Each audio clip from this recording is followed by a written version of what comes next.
Souvent, quand on est entrepreneur, on touche le fond. On peut se dire qu'il n'y a pas plus bas que ça, en fait. Donc, on est obligé de se relever, qu'on le veuille ou pas. Et c'est là où le choix se pèse. On a le choix entre échouer et rester dedans ou apprendre sur soi et se relever. Aujourd'hui, on va dans des réunions et on voit toujours des costards, des costumes. Peut-être si on changeait un peu la donne, mettez les staffnis avec le lin ou bien les sous-gars. Imaginez, on a combien de réunions dans une année et si toutes les personnes qui vont dans les réunions, on s'appelle à ça, rien que ça, on va pousser un peu le textile malagasy. Mais c'est une question vraiment de volonté, on va jouer le jeu, on va le faire, ok, on va le faire. L'agriculture, moi je dis l'agriculture, même si c'est pas à grande échelle, un conseil que moi j'apporte, ayez une autosuffisance alimentaire. C'est quoi l'avantage? C'est au moins vous n'achèterez plus de riz dans votre budget mensuel. Ça va faire en fait une économie pour vous.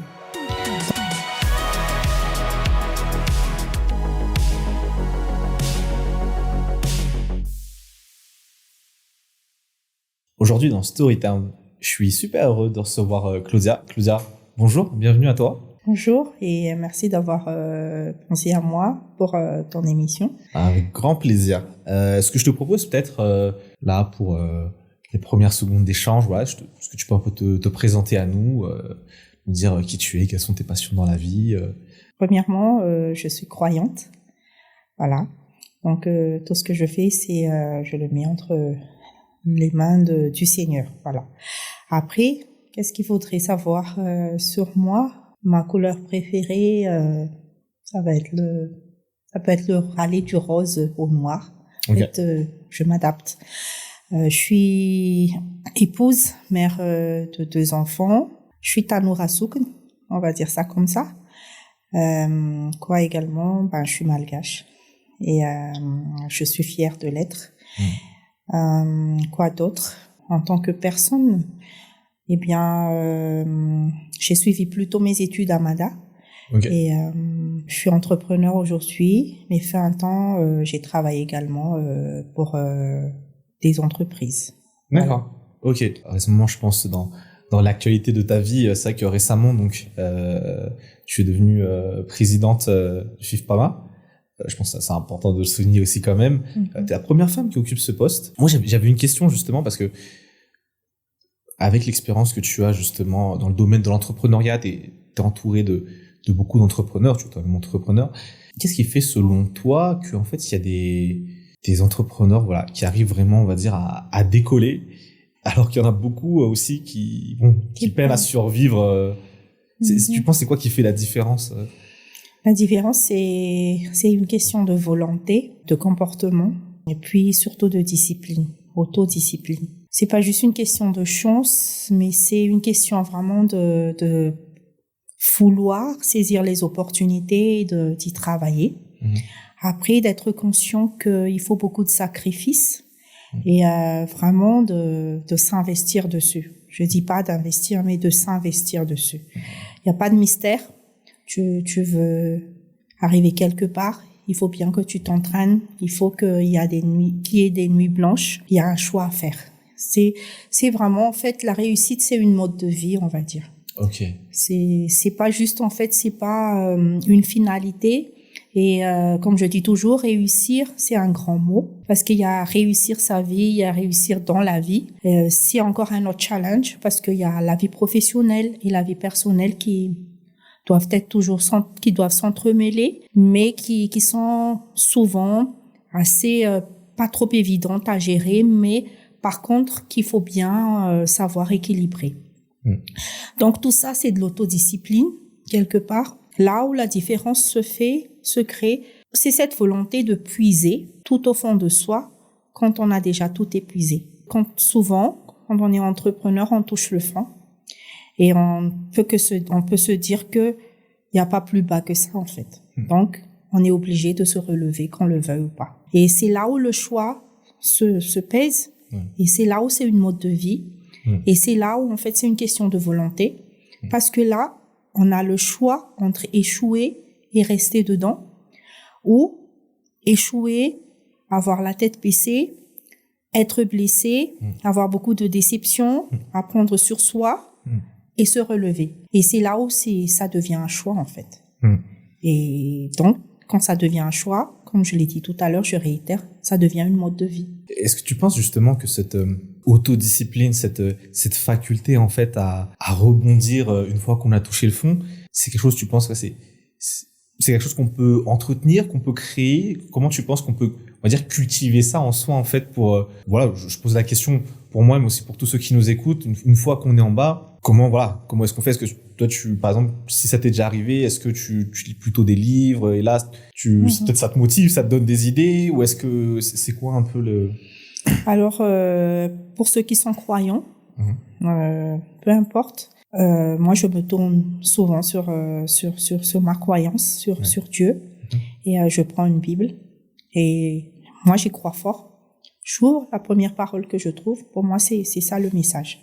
Et souvent il y a toujours un message par rapport à ce que je vis.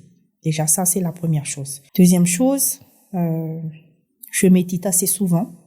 Donc je vais dans une petite chapelle et assez souvent j'y vais là-bas et pour réfléchir, pour beaucoup réfléchir, prendre du recul, apprendre sur soi. Et moi je trouve que dans chaque situation il y a toujours une leçon à tirer et quelque part il y a toujours une part de responsabilité et quelque part rien n'arrive jamais au hasard. Donc tout ce qui arrive c'est fait pour que nous grandissons. Et il faut apprendre, et il faut le prendre de ce côté-là. C'est-à-dire que c'est pour nous faire grandir davantage. Et du moment qu'on est conscient que c'est pour nous faire grandir davantage, on reconnaît qu'est-ce qu'il ne faudrait plus refaire, et on prend les leçons qui vont avec. Après, on peut être soutenu par des livres ou également par d'autres success stories, par d'autres partages qui vont nous soutenir. Mais surtout, c'est une question de mental. Et de volonté, encore une fois. J'aime beaucoup ton message de foi. Je pense que c'est effectivement pour ceux qui croient, c'est que c'est vraiment très très important. Enfin, moi-même, c'est vrai que quand tu dis ça, je me rappelle les moments difficiles, effectivement, où effectivement, parce que quand on est entrepreneur, on se sent souvent seul, et du coup, le fait d'ouvrir la Sainte Bible, de prier, de méditer, c'est vrai que vraiment je pense que c'est quelque chose qui est vraiment pas négligeable, pour ne pas dire central vraiment en fait. C'est central, oui. Ouais. Alors je vais peut-être te poser la question, c'est de savoir en fait, je suis un peu curieux par rapport comme je disais au début, au FIFPAMA, comment est-ce que tu peux nous dire ce que c'est? Parce que peut-être qu'il y a des gens qui nous écoutent en vrai et qui savent pas forcément ce que c'est. Deuxième question aussi, c'est de savoir en fait, comment ça se passe un petit peu en fait, comment on devient présidente de ce groupement-là. Est-ce que c'est peut-être que c'est quelque chose qui est déjà décidé, il y a un ordre qui est en place déjà sur X années par exemple, ou X mandats, ou il y a une élection? Déjà, je remercie le président sortant qui est Rivra Koutndresant pour sa confiance. C'est lui en fait qui m'a poussé à me présenter à l'élection. Donc c'est quelque chose qu'on a préparé déjà depuis une année. C'est pas une décision qu'on prend à la légère. On y réfléchit longuement et déjà de l'engagement. Est-ce que on sera à même de répondre, parce que c'est un grand engagement. C'est pas un titre, mais c'est vraiment une responsabilité en fait qu'on se donne par rapport à son pays, par rapport aux membres, par rapport à l'entrepreneuriat. Donc de ce côté-là, déjà, il y a ça, il y a une préparation comme toute chose. Il n'y a pas de mystère. Après, comment j'ai adhéré? En fait, j'ai pu atterrir en tant que administrateur du FIFPAMA. Alors, il y a le président qui était avant Rive qui m'a contacté à l'époque. Et j'étais devenue donc un simple administrateur d'abord. Pas simple, mais un administrateur du FIFPAMA. Après, du mandat de Rive, je suis devenue vice-présidente. Et c'est ensuite maintenant que voilà, j'ai été élue à la dernière élection. Le FIFPAMA, c'est un groupement en fait de patronat pour les entrepreneurs à Madagascar. On va dire la couche économique en fait qui est surtout ciblée par rapport au FIFPAMA. Ce sont tout ce qui est start-up, TPE, TPI, PME, PMI et les scale-up. On touche toutes les régions de Madagascar. et à l'étranger également, et vraiment tous les secteurs d'activité, primaire, secondaire, tertiaire. Comment y adhérer? Il y a une fiche d'inscription et on envoie le règlement intérieur. Il y a une cotisation comme tous les groupements. Ouais. Après, c'est quoi parmi les avantages? Eh bien, pour le mandat de 2 ans, on s'est fixé surtout l'objectif sur l'incitation à la formalisation. Donc, il y a des accompagnements qui se feront. Il y a des formations également, il y a des sensibilisations. À part ça, il y a surtout le business FIFPAMA qu'on va mettre en place parce que l'idée, c'est le réseautage. Comme je dis toujours, c'est une des problématiques à Madagascar pour les entrepreneurs, c'est l'environnement de confiance. Alors, par exemple, nous, on est à Tana, on veut acheter quelque chose à Diego, on ne sait pas à qui s'adresser. Au moins, on serait plus rassuré si c'est un membre du FIFPAMA avec qui on va s'adresser. Donc, c'est cet échange, ce dynamisme qu'on voudrait créer pendant les mandats et qui va être suivi après par le président, la présidente qui va me succéder. D'accord. Voilà. Donc, en gros, c'est surtout ça qu'on voudrait créer au niveau du FIFPAMA. C'est comment les membres, ils peuvent être avantagés par rapport au groupement. Ouais. C'est ça. Est-ce que je m'avance trop ou je me trompe si je te demande, si je te dis que le Vita Malagasy, c'est quelque chose d'important pour vous? C'est quelque chose d'important pour vous, ça l'est? C'est très important. Moi, je pousserais plus le Vita Malagasy parce que le Vita Malagasy, les entrepreneurs, peut-être qu'ils sont par exemple un peu. Après, on peut également aussi intégrer ça pour les prestations. Par exemple, pour ceux qui sont dans tout ce qui est expertise, consultance, prestations de services, pour les importations ou d'autres secteurs, peut-être le Vita Malagasy pourrait s'adapter, mais pourrait aussi être plus, on va dire, modifié en Vita Malagasy. Je dirais Vita Malagasy parce que moi je pense que ça parle plus le Vita Malagasy. Bon, ça c'est mon opinion que le Vita Malagasy. Après, comme on le sait, qu'on le veuille ou pas, ça a été un peu prénoté depuis dès qu'on parle Vita Malagasy, bon, surtout Vita Gas, malheureusement ça avait une prénotation assez péjorative. Mais quoi qu'il en soit, ça pourrait être modifié également dans le bon sens. Ouais. Non, tout à fait. En fait, justement, c'était vraiment ça là où je voulais en venir. En fait, c'était de te demander, tu vois, par exemple, imaginons, on va aller faire nos courses, peu importe où, que ce soit dans les grandes surfaces, par exemple, ou que ce soit dans des plus petits établissements. J'ai l'impression que c'est que inconsciemment, la majorité des gens, on va plutôt aller s'orienter en fait sur le biscuit importé avec un logo blanc sur fond rouge par exemple, tu vois, plutôt que d'aller peut-être acheter en fait un produit Vita Malagasy. Exactement. Et du coup, moi je veux te poser la question, est-ce que tu penses que c'est un problème de perception, c'est un problème d'éducation, c'est un problème de manque de patriotisme économique qui fait que beaucoup de gens en tout cas sont comme ça, ou tu penses que c'est quoi? C'est un tout. C'est un tout. C'est un tout. C'est un tout. Pourquoi? Parce que déjà inconsciemment notre cerveau a été toujours été en face de produits étrangers. Donc inconsciemment on accumule ça dans le système nerveux éventuellement. Ça c'est un point déjà. Donc inconsciemment quand on fait l'achat, même notre main en étant conscient ou pas, ça c'est un autre débat. Deuxièmement, en fait, c'est une question d'éducation et de méconnaissance. Déjà, je pense qu'on n'éduque pas assez nos consommateurs pour consommer le Vita Malagasy ou le Vita Malagasy, si on veut. Il y a pas assez de communication dessus. Et bien sûr, il y a, on va dire, il y a les publicités et tout ça, mais ça suffit pas, en fait. Il faut informer les gens qu'est-ce qu'ils mangent, et qu'est-ce qui est meilleur pour la santé, quels produits il faudrait consommer. Ça, c'est le deuxième point. Donc, c'est une question d'éducation, je le dis, puisqu'on le vit à travers des produits, en fait, je vais pas faire la publicité ici, mais à travers certains produits cosmétiques que nous fabriquons et nous utilisons. Il y a une éducation à faire et derrière cette éducation, après, il y a une garantie à donner. C'est pour ça que je dis c'est un tout. Pourquoi aujourd'hui on va acheter un produit qui suit les normes? Parce que c'est un tout. Il faut aussi derrière, quelque part, qu'on prouve.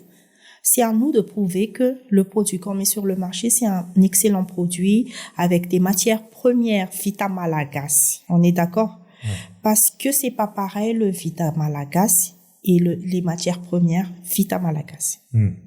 Donc, quelque part, bon, là, j'ai touché un peu une corde sensible, mais c'est pas grave parce que c'est là où est le débat. Si on arrive à garantir que le produit qu'on met en vente avec tel prix est aussi qualitatif ou meilleur, et ça devrait être meilleur d'ailleurs, que ce que on nous propose certains produits venant de l'étranger, ben, il n'y a pas de raison que moi, en tant que parent, je vais pas acheter ça pour mes enfants. D'ailleurs, le 18 petits, je sais pas si on peut faire de la publicité, mais le 18 petits beurre, mes enfants, ils connaissent très bien ça.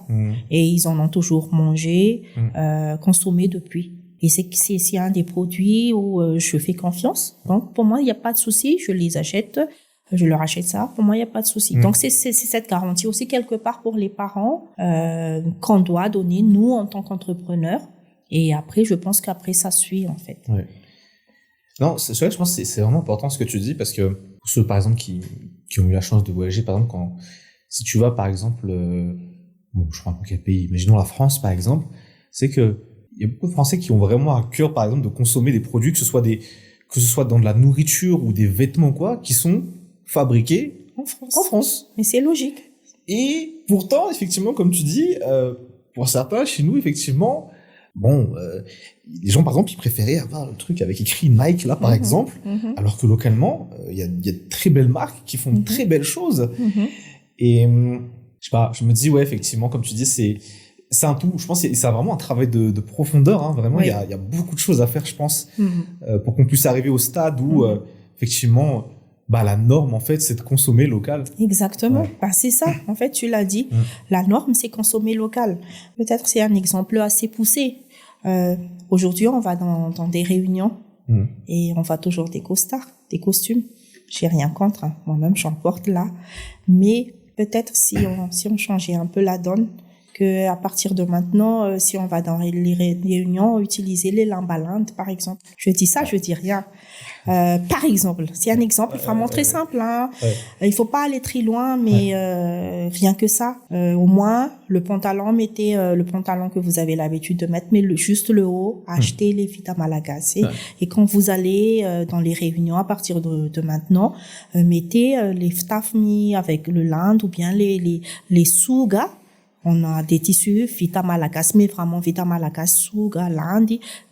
Mettez ça. Après, le coût, c'est moins cher que acheter vraiment un costard sur mesure. Je dis ça, je dis rien, mais je prends sur moi aussi puisque même moi, je suis concernée.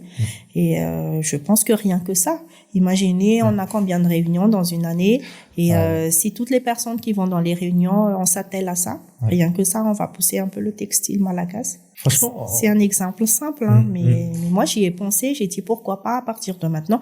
C'est même pas une loi à sortir, mais c'est une question vraiment de volonté. On va jouer le jeu, on va le faire, on va le faire. Ça, il y a pas de, c'est une question de volonté. Bon, moi j'ai ce budget-là, au lieu d'acheter un costard ou sur mesure, bon, je fais 50%, enfin pour le costard, pour les entrepreneurs qui font de l'importation aussi. Et 50% va pour le Vita Malagas et on va se mettre en sous le haut. Et normalement, il n'y a pas de souci là-dessus. Parce qu'il n'y a pas d'obligation que quand on va, par exemple, quelque part, on est obligé, tant qu'on respecte les mœurs. Oui, voilà. Tout à fait.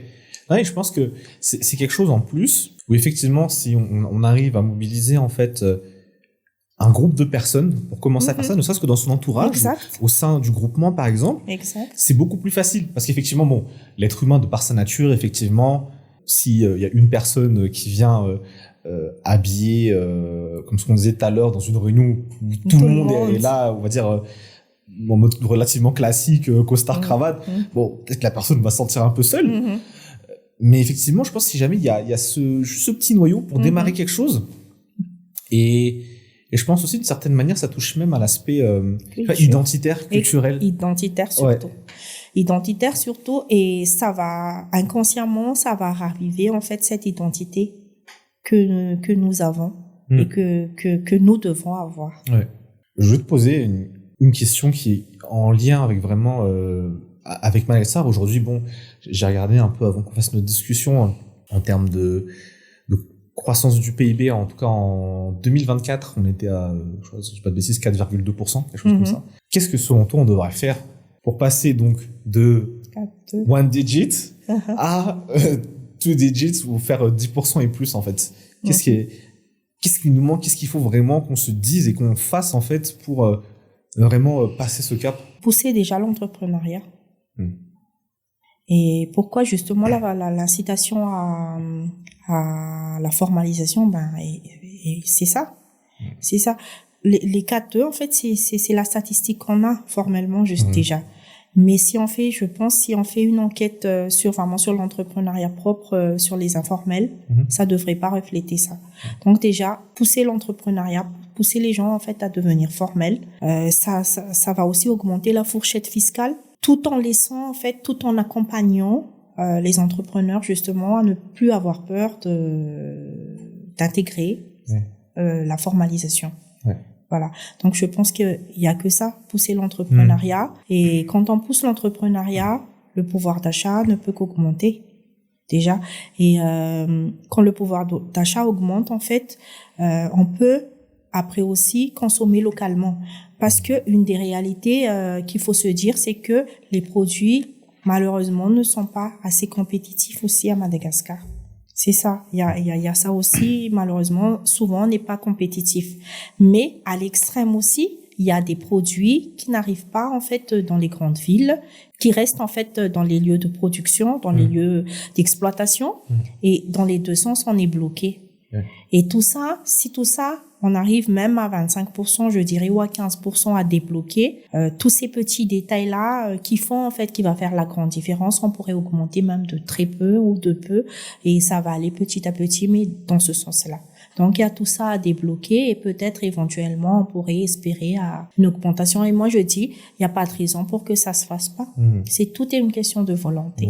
Mais qu'est-ce que tu dirais à un jeune, par exemple, qui a un peu réticent à se lancer dans l'entrepreneuriat parce qu'en fait, quand il regarde autour de lui, peut-être qu'il voit malheureusement beaucoup de misère. Il se dit en fait, je vais lancer ma boîte, mais que ce soit en B2B ou B2C, j'ai peur que personne n'achète en fait mon produit. Qu'est-ce que toi tu lui dirais à ce jeune Moi, je dis toujours quand il y a un problème qui se présente qu'il faut le prendre comme une opportunité. Déjà, Madagascar, il y a tout à faire et il y a beaucoup à faire, et heureusement. Heureusement d'ailleurs. Moi, je dis pas malheureusement, je dis heureusement. Et la question que je poserai en fait à tout le monde, c'est jusqu'à quand on va se tourner toujours vers le passé, ne jamais arriver à tourner la page et avancer maintenant. Si les années derrière, on a eu des choses positives comme des choses peut-être là où on en est aujourd'hui, si on va toujours s'arrêter sur les constats, sur la potentialité, sur les côtés négatifs, on va jamais s'en sortir. Mais il est temps maintenant de voir, même dans les émissions, dans les partages, dans les programmes, plutôt voir qu'est-ce que Madagascar nous offre réellement. Plus en termes de potentialité, mais en termes de réalité. C'est-à-dire qu'aujourd'hui, on doit être à même de savoir, si moi je fais à Parafaravoul, qu'est-ce qu'on peut trouver à Parafaravoul?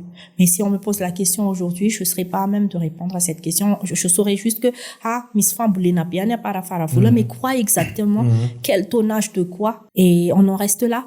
Il y a des tomates, à Fianaratsu, mais quelles tomates? Combien de tonnes de tomates? Et qu'est-ce qui a fait que ces tomates-là sont restées à Fianaratsu sans jamais été transformées? Et nous, on reste toujours sur ces potentiels-là. Il y a beaucoup de riz en Batundasak, mais après, et comme si on aime en fait citer que Madagascar est riche, on a de la richesse, mais la suite après, il y a plus de suite. Ça reste en fait des études, des statistiques, mais qu'on devrait maintenant aller au-delà de toutes ces statistiques-là et aller maintenant vers le pont de trouver qu'est-ce qu'on doit faire maintenant pour que tout ça reste pas des projets, mais que ça se réalise maintenant, même à petite échelle, à moyenne échelle ou à grande échelle, mais que ça se réalise pour un retour, en fait, pour la population à Madagascar. Avec le recul et l'expérience que tu as, selon toi, ce serait quoi les 3 en fait secteurs dans lesquels tu penses tout Malagasy devrait investir en fait aujourd'hui avec ce qu'on a dans le pays? L'agriculture. Okay. Moi, je dis l'agriculture, même si c'est pas à grande échelle. Un conseil que moi j'apporte, et on le fait déjà et que je partage aux collaborateurs, ayez une autosuffisance alimentaire. Alors, c'est quoi l'autosuffisance alimentaire? ayez votre propre rizière. Rien que votre rizière. C'est quoi l'avantage? C'est au moins vous n'achèterez plus de riz déjà. Vous savez qu'est-ce que vous mangez et dans votre budget mensuel, ça va faire en fait une économie pour vous. Donc déjà, même si je parle même pas de la revente, mais rien que pour sa propre consommation, on pourrait déjà penser à l'agriculture. Déjà pour sa propre consommation. Après, si on n'est pas trop adepte de l'agriculture pour sa propre consommation, il faut penser à investir maintenant dans l'agriculture, même à petite échelle, et ça peut se faire. On n'a pas besoin d'avoir plusieurs hectares, mais on peut commencer petit et grandir petit à petit. Et c'est ce qu'il faut très faire parce que quand on lance un projet, quand on commence dans quelque chose, on apprend. Donc, quand on apprend, faut mieux faire les choses à chaque étape, à chaque échelle et à chaque marche. Donc, premièrement, l'agriculture. Ça, c'est fondamental, je dirais. On doit vraiment y penser, même plus y penser, mais vraiment le faire. Okay. Après, il y a également tout ce qui concerne le domaine de la santé. Le domaine de la santé, pourquoi? Parce que quand je voyage, que ce soit dans les milieux ruraux, assez reculés ou dans les chefs de région, c'est quelque chose qui manque énormément. Donc, pour ceux qui sont spécialisés dans tout ce qui est domaine de la santé, il faut y penser, c'est quelque chose qui a son avenir à Madagascar, et même pas son avenir, mais c'est le présent même. Troisièmement, c'est le tourisme. Et quand je dis tourisme, pas juste le tourisme, il y a les belles plages et tout ça, mais on a à offrir plus que ça. Il y a le tourisme médical, il y a le tourisme des sites, pas juste en termes de tourisme, mais l'histoire. J'ai discuté longuement avec plusieurs personnes il y a quelques années de cela, et je pense qu'il y a quelque chose qui manque le plus à Madagascar, c'est le Louvatsufna écrit. En fait, pour nous, il y a le Louvatsufn, le Unu, on a transmis en fait par le Louvatsufn, mais quand on cherche vraiment des écrits, on retrouve pas des écrits. C'est pas grave, il y a l'Académie Malagasy, il y a aussi des historiens, il y a ceux qui sont passionnés vraiment de cette partie-là. Il est temps maintenant de mettre sur papier, par écrit, en fait, notre histoire, et de laisser dans les rouvres là où les touristes ils passent. Parce que nous, quand on voyage, au final, qu'est-ce qu'on recherche? C'est la culture, c'est l'histoire. Et quand on voyage, on perd cette histoire-là. Il n'y a pas quelque chose qui reste, qui fait que le touriste, il saura quand il partira de Madagascar, c'est quoi exactement que j'ai retenu de Madagascar. Donc, ces côtés-là, ce côté histoire de Madagascar, identité, culture, faudrait maintenant, je pense, mettre sur papier. Et comme j'ai dit tout à l'heure, en fait, il y a aussi le tourisme médical, mais pas que. Avec toutes les plantes qu'on a, on peut créer en fait du tourisme à partir de tout ce qu'on a en fait. Après, il y a le tourisme propre avec nos belles plages. Et pas juste les plages en fait que nous connaissons, mais il faut être curieux, il faut aller là où en fait c'est pas encore vraiment très exploité et tout ça, et puis mettre ça en exergue, après mettre la balise, les lois qu'il faut pour que ça soit pas surexploité ou bien que ça soit pas détruite, les réserves et tout ça. Voilà. Tu sais que tu parles de tourisme, moi ça rappelle, j'ai eu une discussion aussi il y a quelques années en fait, et la personne me disait qu'en fait il y avait des gens qui payaient des milliers d'euros juste pour voir des oiseaux. On appelle ça le watchbirding, quelque chose comme ça. Pour moi, j'avoue, à l'époque, ça faisait aucun sens. Mais en fait, c'est vrai que les marchés de niche comme ça aussi, vraiment, il y a aussi de quoi faire. Comme tu parlais, par exemple, du tourisme médical, faire des circuits là où on sait, par exemple, qu'il y a des plantes donc avec des grandes vertus. Et ça aussi, c'est important de le mentionner, que Madagascar a vraiment plein de plantes avec beaucoup de vertus que certains déjà même grands groupes cosmétiques aussi étrangers utilisent déjà. Mais c'est vrai qu'on y pense, en fait, il y a beaucoup de choses à faire. Il y a beaucoup. Et l'avantage en plus avec le tourisme sur des circuits comme ça, c'est que là il s'agit pas de construire un hôtel. Donc, du coup en fait en termes même d'apport financier, t'as pas besoin d'énormément. Il faut juste que tu trouves le client en fait limite. Et tu te débrouilles après. Et c'est vraiment ça. On n'est pas assez curieux, je trouve. On va toujours là où les autres y vont. Il faut aller là où les autres ils vont pas. Il faut être curieux. Nous, on a tout ici. On a beaucoup de choses, et Madagascar nous offre beaucoup en fait de vertus, mais on ne donne pas ou qu'on n'ose pas ou qu'on ne découvre pas. Moi, j'étais partie dans une petite, c'est pas un îlot, mais c'est même pas loin de Tana, hein, c'est juste, je sais pas si on peut appeler ça îlot, mais pour y aller, il faut aller avec un pack. Mais après, quand j'ai visité en fait une petite forêt, j'ai demandé aux gens qui habitaient là, c'est quoi ces plantes? C'est quoi ces plantes? Par curiosité, ils savaient pas. Et je leur ai posé la question, est-ce que quelqu'un était déjà venu ici pour faire pour répertorier ces plantes? Et ils ont dit non, jamais. Alors là, j'ai dit, ah tiens, il y a à faire. Oui. Il y a à faire. Et rien que par exemple, ça faisait quoi? Ça faisait 10 hectares ou 15 hectares. Le lieu que j'ai visité, j'ai dit, rien que ça, par exemple, tu fais juste un petit écologe vraiment qui suit... qui respecte l'environnement côté sanitaire. Et après, c'est bon. Le touriste, ils cherchent en fait ce qu'ils trouvent pas là où ils étaient. Et c'est là souvent où on se fourvoie parce que nous, on pense que les touristes, ils cherchent quelque chose de très luxueux. Oui, le confort, oui. C'est normal, c'est sanitaire, c'est l'hygiène. Par contre, ils cherchent pas les 7 étoiles, les 5 étoiles, je pense, hein. Après, je parle sous réserve, je suis pas experte en tourisme, mais par expérience, quand j'aime beaucoup discuter avec les étrangers, avec les autres, avec les malgaches, avec tout le monde, en fait, et je découvre qu'au final, des fois, on cherche quelque chose de trop loin. Ouais. Les avantages, ils sont là, les potentiels. C'est même pas des potentialités, c'est la réalité, elle est là. C'est à nous de vouloir, en fait, de creuser un peu. On a beaucoup d'ingénieurs, on a des sortants des grandes écoles. Il faut aussi discuter beaucoup avec ceux qui voyagent énormément. Et à partir de ça, on peut avoir des expériences par rapport à leur voyage. Et à partir de ça, on peut créer quelque chose ensemble. Voilà. Mais ce que tu dis, ça fait vraiment sens. En tout cas, pour moi aussi, parce que du coup, imaginons que si j'habite déjà dans une grande ville où il y a énormément d'activités, je suis déjà dans un building tous les jours, je vais au bureau dans un building, quand je vais voyager à 10, 15, 20 000 kilomètres de chez moi, c'est pas pour revivre la même chose, c'est pour quelque chose de plus authentique, de différent, comme tu dis. Et donc, exact. Je pense que c'est ce que tu dis, ça a vraiment du sens. Par exemple, si tu vas à Bali, c'est tout à fait comme Tamatave, l'agencement de la ville. Mais c'est quoi la différence? Pour eux, ils ont vendu le spa. Au-delà du tourisme, c'est le spa qu'ils ont vendu. Tu vas à Bali, dès que tu rentres dans un spa, tu sens tout de suite la différence. Ah ouais. Les huiles essentielles, la bain avec la boue, et c'est la nature.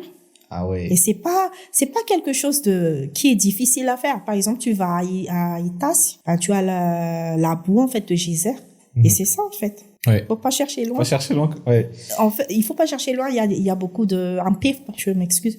Il y a beaucoup d'hôtels, par exemple, en PIF, tu proposes le bain de geyser et tu fais ça et puis ça te fait une grande différence. C'est ça. Et le touriste, il va là-bas, ils vont dire, ah tiens, tu vas là-bas, il y a ça. Il y a une très petite ville, je me souviens pas du nom, au Japon. Mais pourquoi les touristes vont là-bas? C'est une très petite ville, mais ils recueillent 2 millions de touristes. Mensuel, oui. Et pourquoi les touristes ils vont là-bas? C'est par rapport à leur hammam et leur jacuzzi. Ok. C'est aussi simple que ça, hein. Et la cabane qu'ils font, il y a l'hygiène et le sanitaire. Bien sûr, c'est le Japon, mais c'est très traditionnel, c'est simple, c'est très simple. Et c'est le village que le touriste il vient voir. Ouais. C'est le savoir-faire et c'est la matière première qu'ils retrouvent pas ailleurs. Ouais. Et nous, on offre ces matières premières-là qu'on trouve pas ailleurs. Faut pas oublier que 80% des plantes endémiques se trouvent à Madagascar. Rien que pour ça, les gens, ils vont venir. Tu sais, on discute comme ça, c'est genre, je me dis, comment ne pas garder espoir et comment Madagascar ne peut ne pas réussir en discutant avec toi. Tu sais, on parlait donc justement de cet aspect, donc, la créativité, l'ingéniosité, le fait de pas chercher loin forcément. Par rapport au fait de devenir entrepreneur, est-ce que toi, tu trouves qu'on est bon vendeur? Parce que en fait, moi c'est un truc, ça paraît bête, mais en fait, l'entrepreneur, s'il veut que sa boîte déjà au moins survive, il est obligé de vendre. Et je pense que parfois c'est vrai, on se perd, on oublie l'essentiel en fait, c'est que surtout quand on se lance, on se dit il me faut le super site internet, il me faut le super logo, etc. Ouais, bon, derrière, faut que tu ailles vendre. Moi, en tout cas, j'ai l'impression que la vente, c'est pas forcément quelque chose dans lequel on excelle ou c'est peut-être pas forcément naturel. Après, c'est mon ressenti, peut-être que je me trompe, hein. J'ai pas la science infuse, mais de mon ressenti. Qu'est-ce que toi tu penses de ça? Et si t'as des conseils justement, peut-être par rapport à la vente, surtout je pense pour ceux qui par exemple après cet épisode auront envie de se lancer, de créer leur entreprise, et un jour faudra qu'ils aient cherché le premier client. Ce serait quoi tes conseils? Le conseil, c'est déjà d'être conscient qu'on n'est pas bon à tout. Être polyvalent, oui, tout apprendre, ça je le conseille. Tu veux devenir entrepreneur, apprends tout. Même en notion, c'est pas grave, mais apprends tout. Au moins que tu sais que si on te présentait un état financier, tu sais le lire. Tu n'es pas un expert comptable, c'est pas grave, mais tu sais le lire. On te présente un plan marketing, au moins tu sais de quoi on parle. On te présente un PV juridique, au moins tu sais de quoi il en retourne. T'es pas un conseiller juridique, mais au moins tu sais de quoi on parle. Donc, quand on est entrepreneur, on doit tout savoir. Même en notion, je précise. Par contre, il faut être conscient qu'on ne peut pas être expert en tout. Et quand on n'est pas expert en tout, on doit avoir l'humilité de vouloir, si on n'a pas encore la possibilité, de s'associer avec quelqu'un qui est expert. Moi, je suis très mauvaise vendeur. Je suis très back-office et à la base, j'aime tout ce qui est travail vraiment de terrain. Je suis très terrain. D'accord. C'est par après que j'apprends petit à petit et j'apprends encore aujourd'hui. En fait, comme les gens ils disent toujours, toi, tu sais pas te vendre. Et j'apprends encore à me vendre parce que je pense que c'est dans notre culture. Quand la personne est assez introvertie, ça tombe pas tout de suite comme ça, mais il faut apprendre. Tout s'apprend dans la vie. Après, comme j'ai dit tout à l'heure, nous, on a des commerciales, mais exprès. J'ai repris vraiment, je suis redevenue aussi commerciale de ma propre entreprise depuis 3 ans. C'est exprès. D'accord, ok. Oui, parce que j'ai dit déjà pour mieux connaître mes clients aujourd'hui, pour avoir aussi tous les retombées de tout ce qui est demande des clients, besoin des clients ou bien remarques des clients et pour mon développement personnel. Donc, forcément, éventuellement, on peut ne pas être bon vendeur, mais il faut trouver la solution pour. Voilà. C'est bien vu, oui. Non, tout à fait. Après, on peut suivre les formations, on peut faire une auto-formation dessus, et il faut se dire que c'est ma boîte, donc il faut que, à un moment donné, il faut que j'y aille. Si je vais rester dans là où je suis aujourd'hui, ce sera moi la responsable si jamais il y a un souci. Et c'est une des raisons pour laquelle j'ai dit non, je vais foncer dans le commercial parce qu'il faut que moi je connaisse mes clients. Voilà. Et justement, on n'en a pas encore parlé, mais ton entreprise du coup est dans quel domaine? Vous faites quoi du coup aujourd'hui? Alors moi je le dis toujours parce que j'en suis très fière. Moi j'ai commencé à travailler à 16 ans. D'accord. J'ai eu mon bac assez tôt. J'ai pas pu continuer les études à l'époque, donc j'ai travaillé avec ma mère. Et en même temps, en étant assistante d'un avocat international à l'époque, j'ai eu cette opportunité avec ma mère. Et en même temps, on faisait déjà du transit à la douane. Okay. Donc j'ai commencé la douane très tôt, c'était il y a très très longtemps. Après, j'étais à l'ISCAM.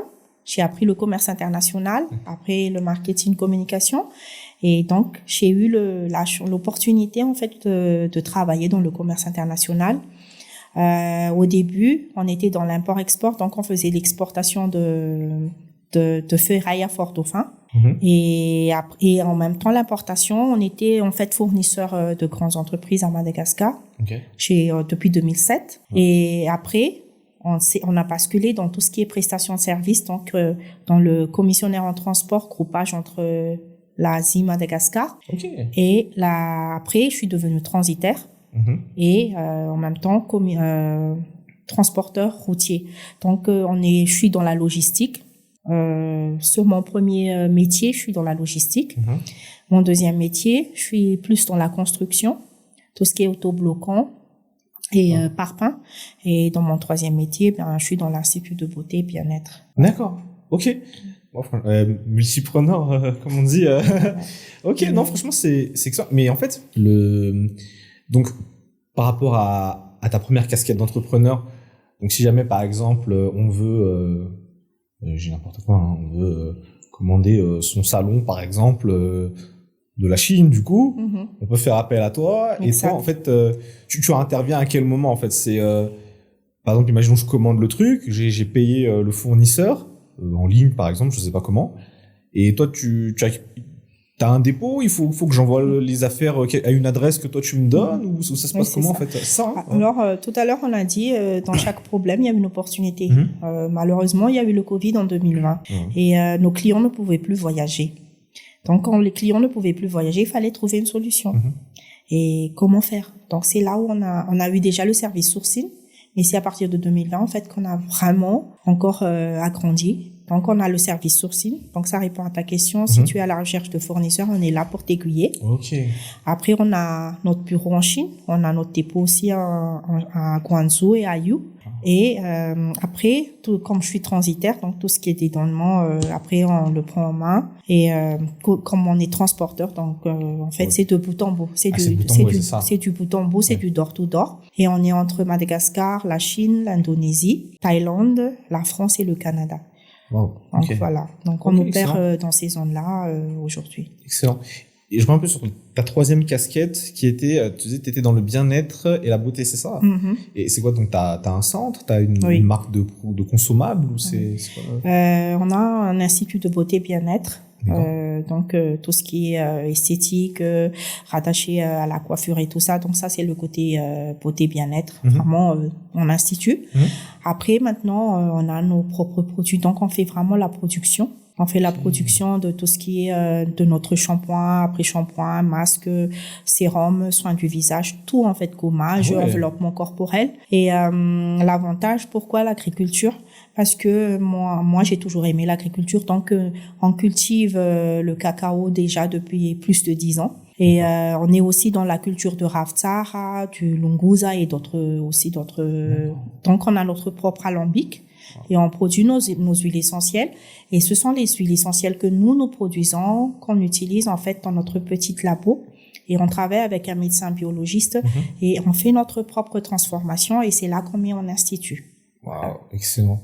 Et pour les huiles essentielles que nous ne produisons pas, on travaille avec les autres en fait extracteurs qui sont à Njui, qui sont à Tuliar, qui sont aussi dans le nord, comme l'Ilang-Ilang, et qui sont aussi à Vaknakaracha, comme le géranium par exemple. Ou à Fenahatsu. Et c'est là où j'ai dit tout à l'heure, il faut qu'on arrive à garantir aux clients que le produit quand on met en vente, en fait, on peut leur dire à 100% qu'est-ce qui est dedans, c'est quoi les matières premières, c'est quoi la garantie que c'est de l'excellence, de l'excellente qualité dedans. C'est pas parce que c'est Vita Malagas que on n'est pas dans l'excellence, on est dans l'excellence. Et d'ailleurs, on vient de faire les analyses en fait au labo du ministère du Commerce, et on est bon dans toutes les analyses. Et on fait aussi avec l'IMRA et avec l'Institut Pasteur aussi. Wow, donc on est dessus, on est bon dessus. D'accord. Voilà. Peut-être pour ceux qui sont intéressés, tu peux me dire c'est quoi le nom de tes boîtes, peut-être, pour qu'ils puissent après chercher eux-mêmes. Signature, donc ça c'est pour... Ça c'est pour l'Institut. L'Institut, ok. Les produits c'est Siloé. Ok.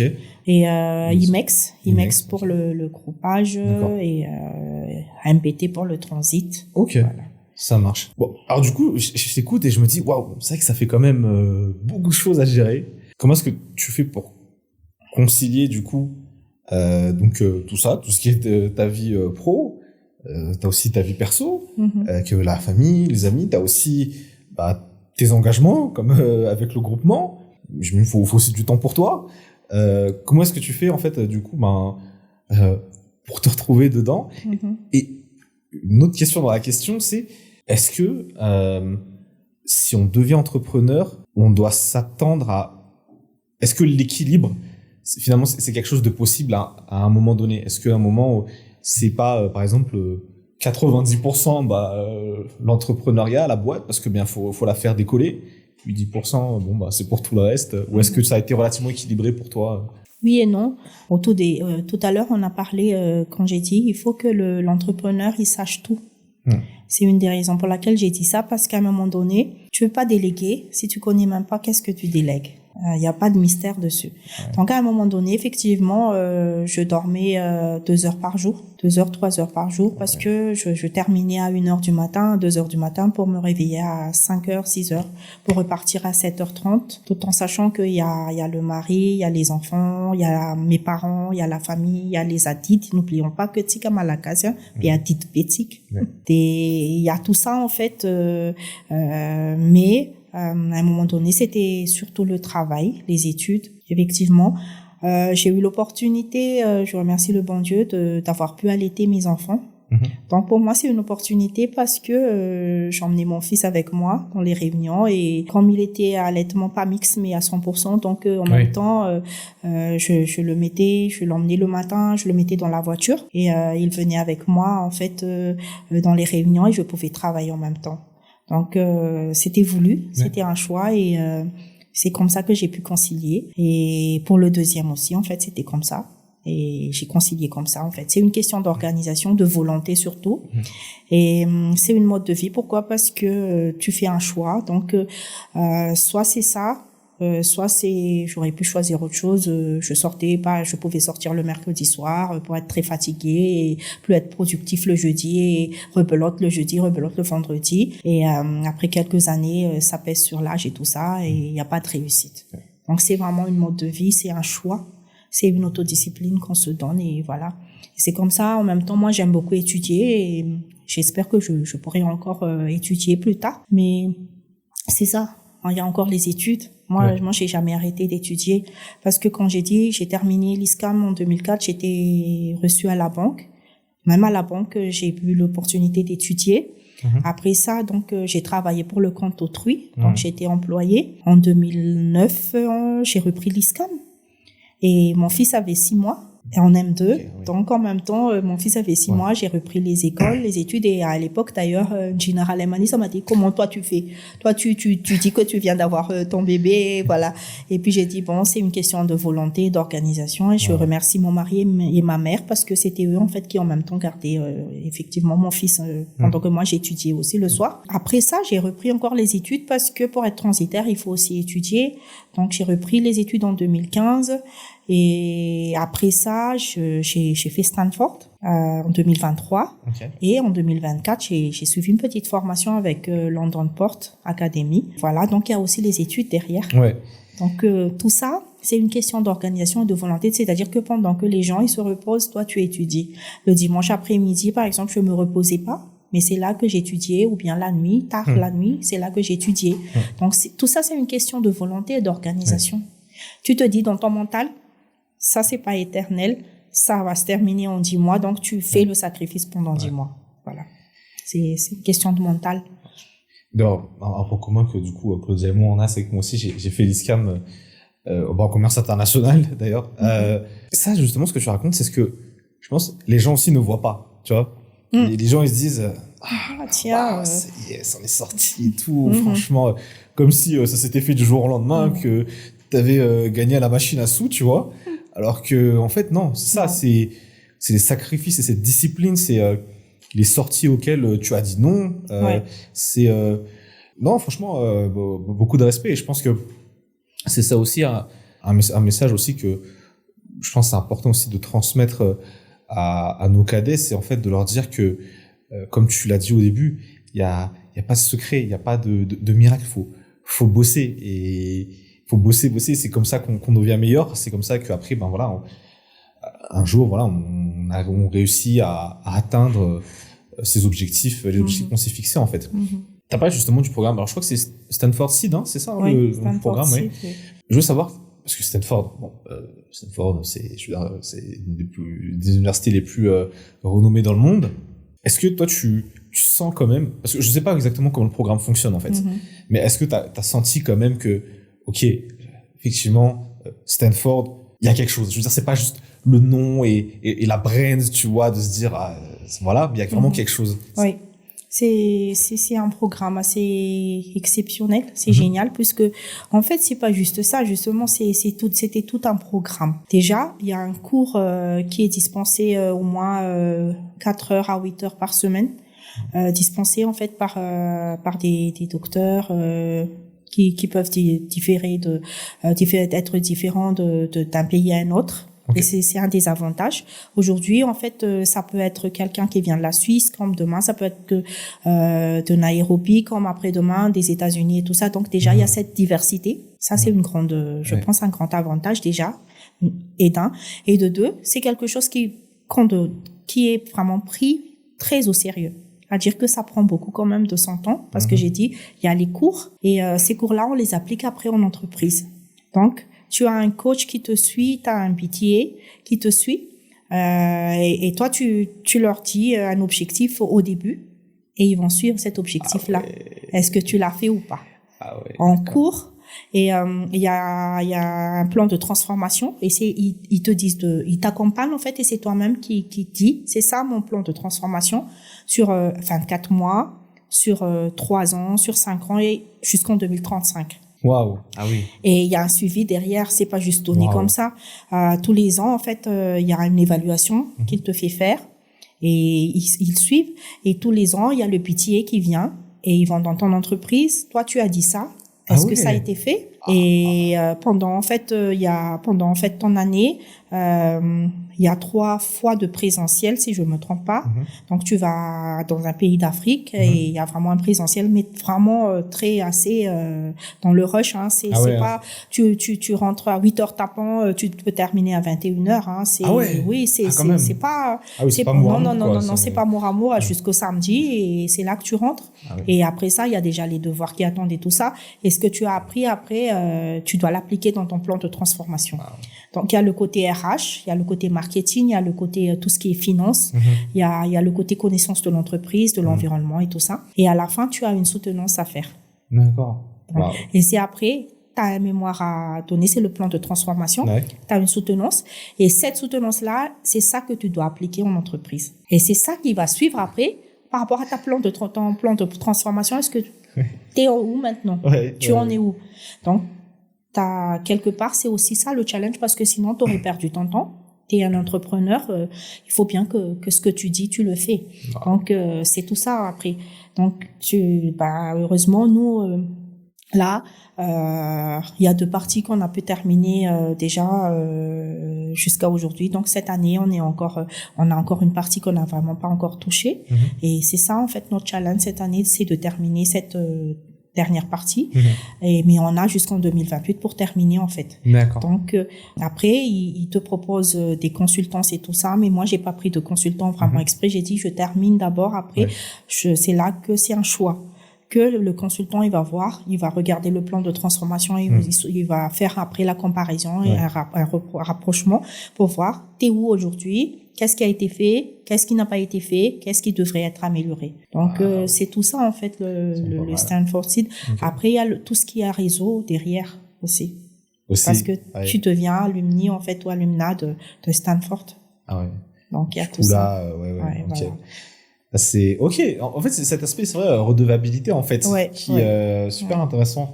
Écoute, Claudia, on arrive déjà à la fin de notre discussion.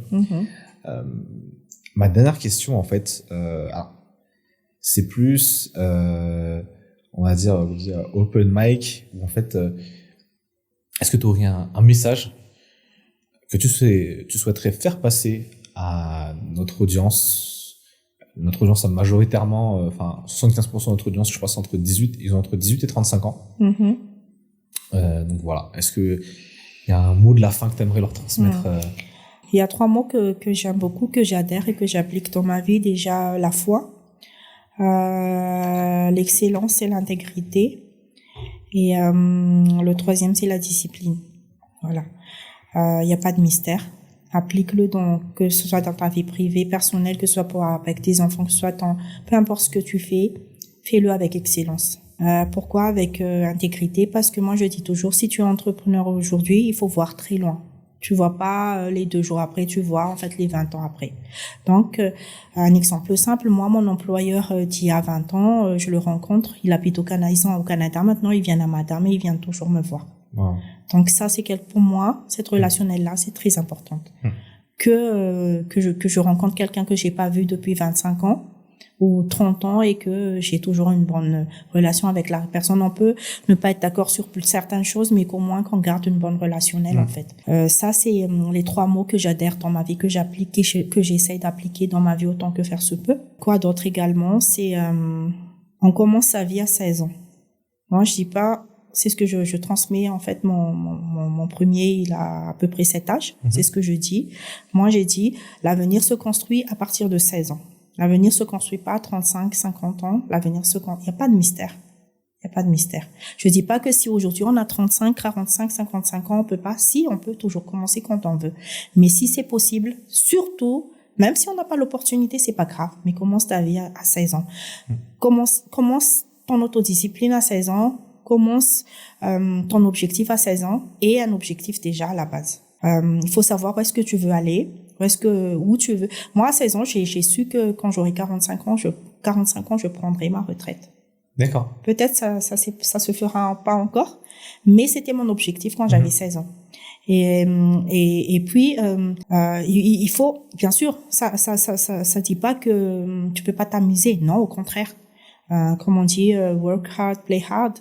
Mais, il faut savoir se baliser, il faut savoir se limiter, il faut savoir, s'arrêter quand ça touche ta dignité et ton respect de soi-même, en fait. Quand tu te dis, ce que je fais là, non, ça va toucher ma dignité, le respect de soi, non, là, j'arrête. Donc, tu peux t'amuser autant que tu veux, mais n'oublie pas, est-ce que ça va toucher ta dignité ou à ton respect de soi? Et le respect de soi, c'est pas juste aujourd'hui, c'est dans 5 ans, dans 10 ans, dans 30 ans. Et c'est tout ça qu'il faut avoir en tête, en fait, quand on construit son avenir. C'est pas un mystère, c'est quelque chose vraiment qui se construit. C'est un choix de vie, encore une fois, et c'est une mode de vie. Voilà. Donc, ne choisissez pas la facilité. Ne pensez pas que tout vient comme ça au hasard. Il n'y a jamais de hasard. Tout se construit. Et autant que faire se peut aussi, faire les choses vraiment dans un environnement sain. Essayer de toujours penser aussi communauté. C'est-à-dire que comme je dis toujours, tu peux pas être heureux tout seul. Donc, quand tu penses évolution, pense aussi à ta famille, pense à tes amis. Si t'as pas d'amis, c'est pas grave. Si tu as des connaissances, c'est déjà bien.